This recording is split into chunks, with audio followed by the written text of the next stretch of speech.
Hi, I'm Gerald McPhail, your pastorpreneur.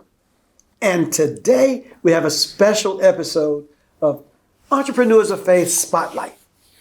Now, I'm trying to be a little more professional here and introduce you to my man. I call him Big Mike, but it's Michael. Good to be here, man. Great to be here, sir. Excellent. Pleasure. Look, Michael, why don't you introduce yourself and then tell us a little bit about your background. All right. My name is Michael Swift. I grew up in a small town in Northeast Louisiana by the name of Tallulah. I moved here to the Atlanta area in, December 97. Been here since then. I'm a telecommunications engineer by trade. I did that for about 23 years. While I was working, started numerous businesses. Of course, when you're an entrepreneur, some work, some don't. You just keep plugging until you find the one. Right. Well, look now, being from Louisiana, that time as you were growing up, was there somebody that was most influential to you, or that influenced how you began to take direction, path? I grew up with 4 other siblings, 3 older sisters. I have a brother that's younger than I am, a year younger than I am. Grew up with a single mother. I was a part of a church that was huge on family. So my godfather was from the church. He was a carpenter by trade. This man I learned so much from. Greg Puckett was his name. I learned so much from him. Greg used to take me to his home. I helped him. That's where I first started work. Really, I was in high school and I was working at the same time.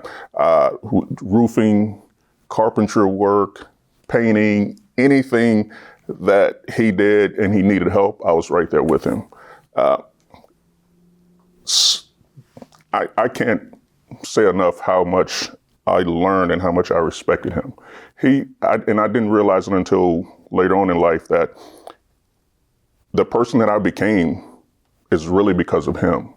He was my godfather, and the entire time I was there, he never worked for anyone else. Never worked for anyone else.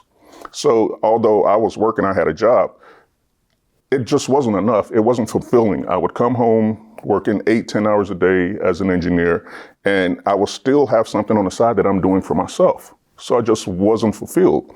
And as I got older, actually maybe he passed, I think 3 years ago. So I'm like, you know what? Greg never had a job. He never worked for anyone else. Wow. So I think that's always been in the back of my mind. So that's probably why I always had something on the side until I decided to just go full-fledged for myself. Wow. I think that's really interesting to be able to track that the DNA of being an entrepreneur of faith that came from your godfather. Now, you worked and went to school and became an engineer and that kind of thing. You said, what was it that caused you to transition to come to the Atlanta area? Actually, my wife was here at the time. She was my girlfriend. She was here working for GE at the time. I think they turned over to Verizon. I was working for Sprint down in Jacksonville. Kind of moved up here with them. So, okay. Kind of a job transfer. Yeah. Now, so you mentioned in your introduction as an entrepreneur of faith that you have some businesses, you try some work, some don't. You mind sharing with the audience maybe some of the things that you've done that went well, or some of the things maybe that didn't go so well? One of the first things I did, the first company, I still remember the name and everything.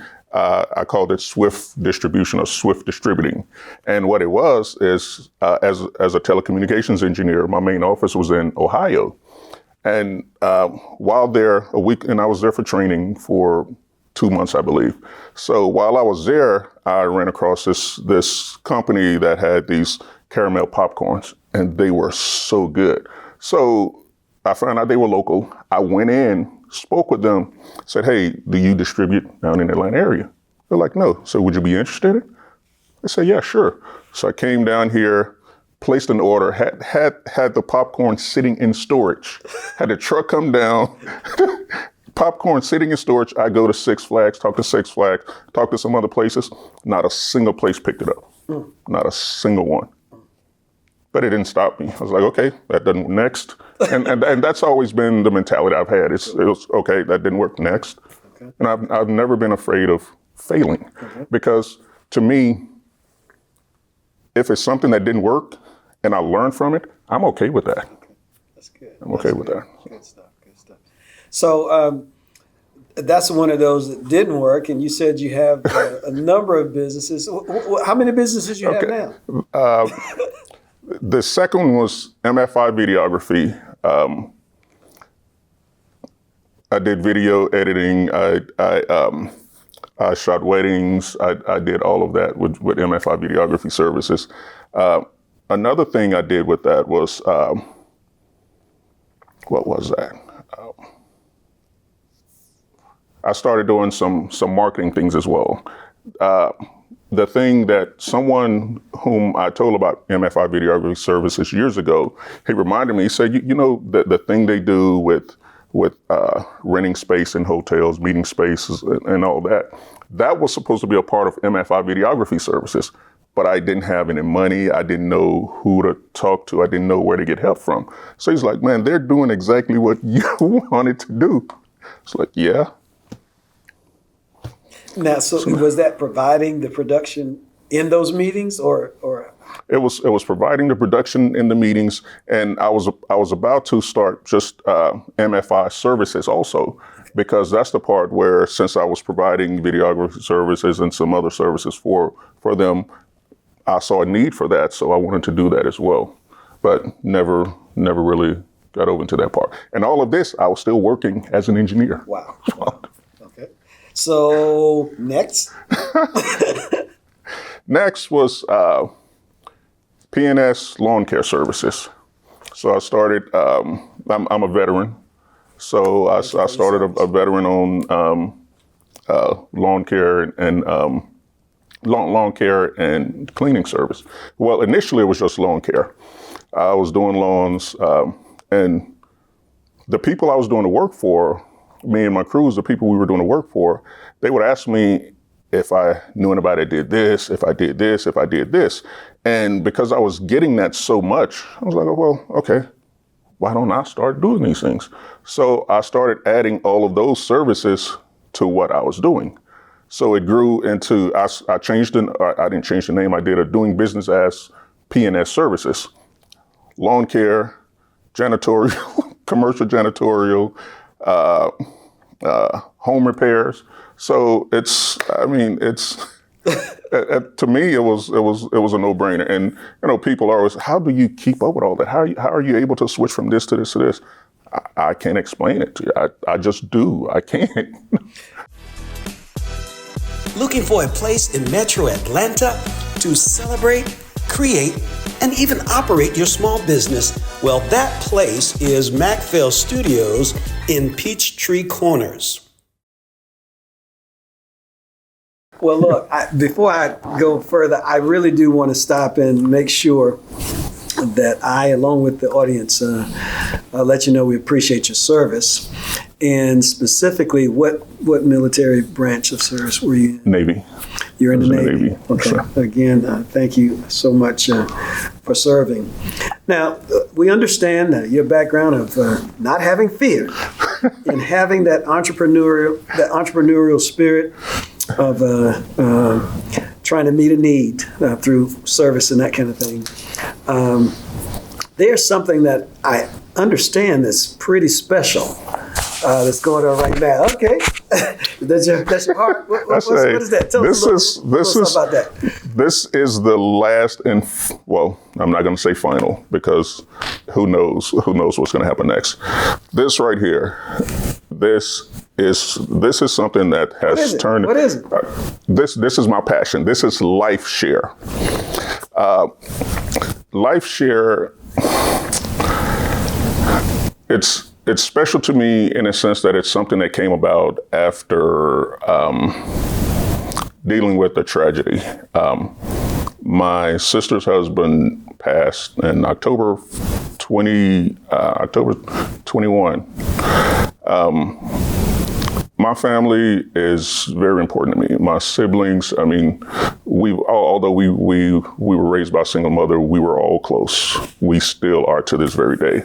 So me sitting with her, going through paperwork, trying to figure out, what was relevant, what wasn't relevant, and just seeing the expression on her face, having to deal with this weeks after or a few days after her husband passed, dealing with this and still trying to get this in order.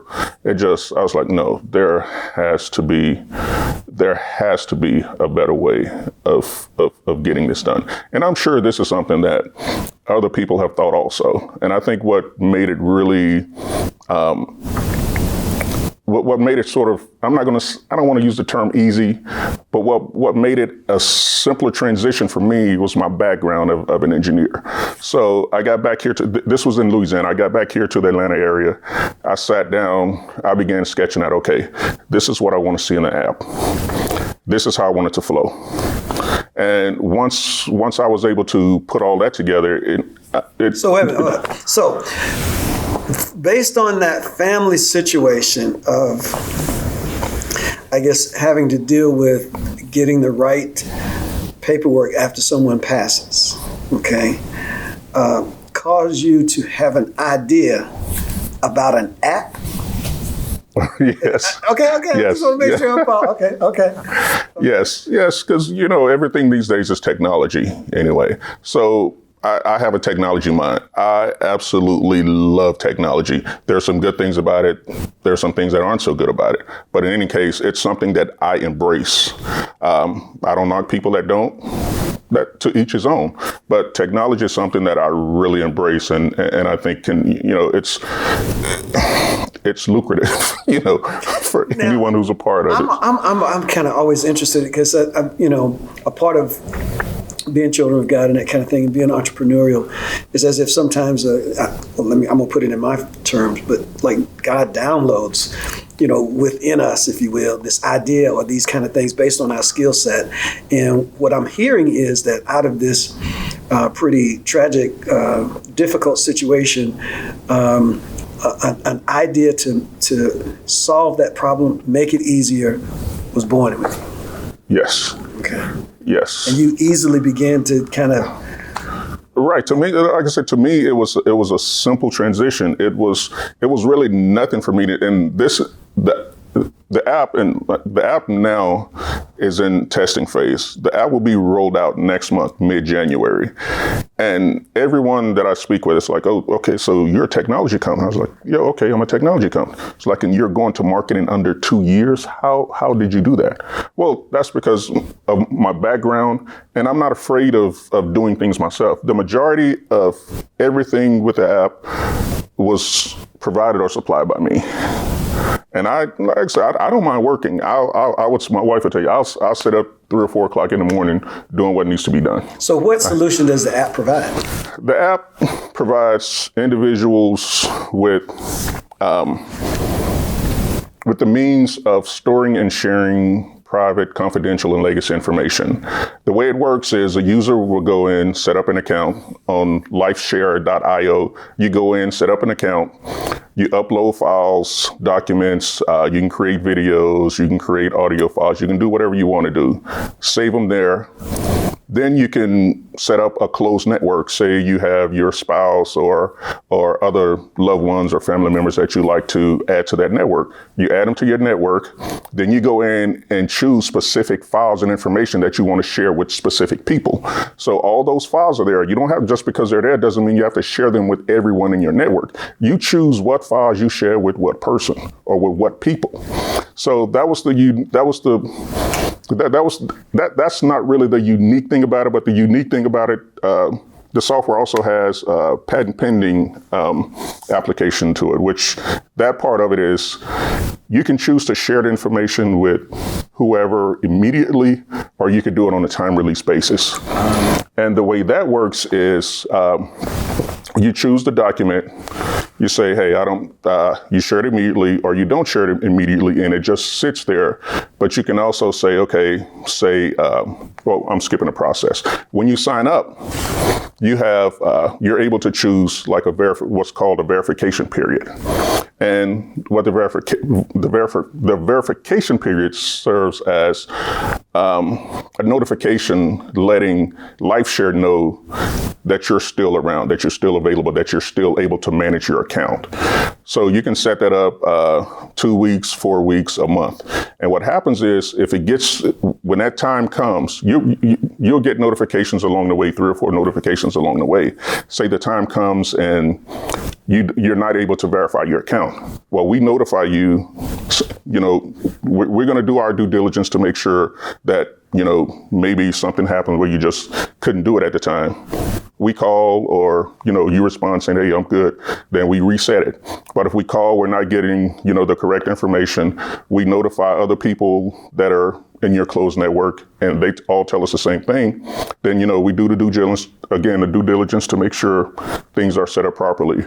And at that point, all the information that you didn't share immediately, it's automatically sent to those people at that point. So say you have a will that you want to share, but you don't want people to have access to it right then and there until something happens to you. So that's when it kicks in, and that's when you'll receive that. So with this information that you can privately share and have a time component to it, can people change anything that they have? Oh, yes. You can always. I'm talking about the people who have access. Like if somebody has access to your will, can they just see it, or can they? If you shared with them immediately, they have access to it immediately. Upon time release, it's automatically forwarded to them. So they will have hard copies to it. Okay. They will have total access to that information. And so why Lyfe Share? Why Lyfe Share? Initially, when I started, I called it Store and Share Vault. I like that, but it's a long term for marketing purposes. So I've got a really good team around me. So we got together, we did some brainstorming, and we came up with Lyfe Share, and everybody seems to like it. So that's what we decided on. Still have the same colors pretty much as Store and Share Vault, but the logo changed, the name changed. Okay. I like it. I like the new name though. You want to make a difference with the idea, gifts, skills, and talents you have been given by God. But your entrepreneurial journey has been challenging and often frustrating. We invite you to be a part of the Entrepreneurs of Faith community at Macphail Studios. Contact us today and discuss how you can be supported to make the difference you were made to make. EntrepreneursOfFaith.com. Okay, fantastic. And so you said it's testing now, so if people go to the website, the app, are they able to get access, or is that going to be a little bit later? Going to the app or going to the website now, the Android and iOS apps, they're currently under development. They're probably going to be released the beginning or the middle of February. But the web app is going to be, is going to be rolled out the middle of next month. But if you go to the website now, Lyfe Share, LYFESHARE.io, you'll be able to see all the information about the company, about the business.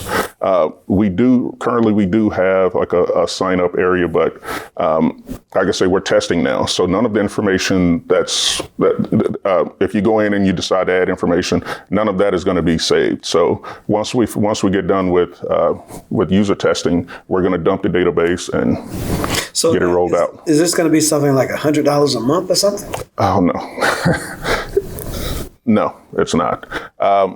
We're going to have 3 packages. We're going to have a basic package, which is $6.99 a month, or if you choose an annual plan, it's $71 a year. The middle package, which is the standard package, that one will be $99 a month, or $83 a year. No, not $83. I don't remember what the annual plan is on that one. And then there's a third package, which will be the Supreme package, and that one will be $14.99 a month, or I believe $135 a year. Okay. So, and is the difference basically the amount of storage space, or? Correct. Each plan will have the same features, but it's the amount of storage. All right. Wow. So that's what's going on with my man, Michael. But I tell you what, your journey in seeing how your skill set, this expertise that you had, and how it eventually got you to this solution to a problem that you experienced and was in the middle of. I'm wondering, like, when you're talking or thinking of giving advice to other entrepreneurs of faith, where they are maybe trying things, or maybe they're afraid to try things. I don't know. What kind of advice do you give them? What do you say to them? The very first thing, no fear. No fear. If it's something that you're looking to do or want to do it, just do it. It may not work out, but it just might. So, doing something and it not working out is a lot better than years down the road, you're sitting there, well, and I should have done this. It's too late. Do it. If it doesn't work out, it doesn't work out. Move on to the next thing. One of the big things, or one of the big obstacles I felt for me early on when I first started was support. I didn't know where to go. I didn't know who to talk to. This was back in 97, 98, 2000, and we're in 2023 now. Things now are just... Technology helped, of course, but things now, you can find support for anything anywhere. Then being in Atlanta, in the Atlanta area, if it's something that you want to do, there's no reason why you can't start that here. No reason at all. And you can find support. Even the people that'll help you, they'll end up being probably your first customers to begin with. So Atlanta, oh my God, I cannot say enough good things about the people here in the Atlanta area. I know, of course, as with anything and everywhere else, there are bad things, but surround yourself with the right people, with positive people, with people with the same mindset. Excellent. So now you're telling us that testing is going to roll out. What do you envision? What do you see in 2-3 years down the road with Lyfe Share? The kind of impact. How far? Well, all right. One of the other things we do that I didn't mention with Lyfe Share is we have a support services side of the business, and what that does is, all these documents that you're going to need, wills, estate planning, all these things. You may not know where to start with that. Well, we're going to provide that also. We're going to provide you access to the people that are going to be able to help you, create those documents. So you'll have something to put on Lyfe Share. And we'll also be working on an enterprise version that'll be able to be linked to human resources departments. Say when they onboard people, Lyfe Share will be another service that they'll be able to offer their employees. Wow. So this is something that I envision this to be a part of everyone's life, pretty much, because it's not something that, okay, you just save documents and information and that's it. Lyfe Share, my expectations is for it to be a daily part of your life. Some of the features we're going to have coming forward, we're going to have the ability to set appointments, to get reminders for appointments. So, it's going to be ever evolving. I don't see an end to it. I really don't. Okay. So that's where you were almost about to say, this might be instead of saying, you just said, this is it. Yeah, right. It's a great thing. You can see what God is going to do with it. Yeah. Oh, well, fantastic. I want to make sure that I know people, and you can say again how they can get more information about Lyfe Share, but I wanted you to, in case somebody wants more information or they find you interesting or something like that, the best way to get in contact with you, as well as information about Lyfe Share. Okay, Lyfe Share, Life with a Y, LYFESHARE.io, not .com, not .net, not .biz, .io. I can always be emailed at michael.swift@lifeshare.io. Phone number would be 470-385-1829. All the information's on the website. I think we have, the website is very informative. It gives you a nice description of what the service is. It also have an area there where you can see screens of when you set your account up, how it would look. So I wanted to make sure this thing was right before it was rolled out. Oh, fantastic. And he gave y'all the phone number. That's not my direct number. That's the number to Lyfe Share. That's the number to LifeShare.io. Okay, cool. I was going to say, you got a founder, chairman, CEO of an app company but you remember when. He gave you a way to get in contact and get in touch. That is fantastic. Now, before we go, as I'm trying to make sure that you're spotlighted, and so other entrepreneurs of faith can hear from you and be inspired by you, is there any other thing that you'd like to just share with our audience today?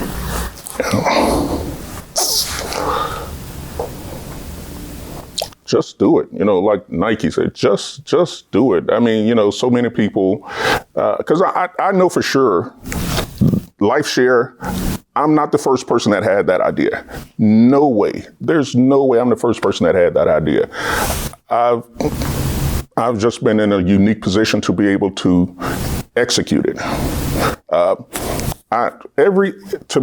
Every step along my life, everything that I've done actually led me to this.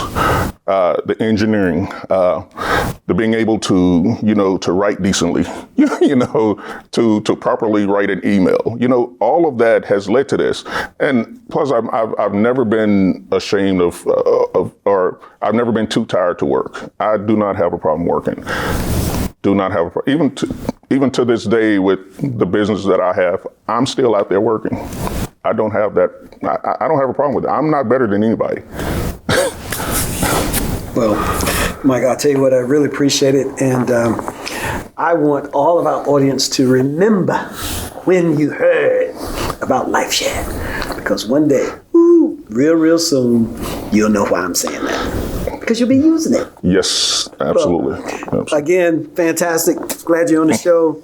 And I wanted to make sure that my audience recognize from Gerald McPhail, your pastorpreneur, that this is Entrepreneurs of Faith Spotlight. And it may very well be the next spotlight can be on you. But in the meantime, remember this. When you're made by the master, it makes you a masterpiece. So be the masterpiece you were made to be today and every day. Till next time, peace.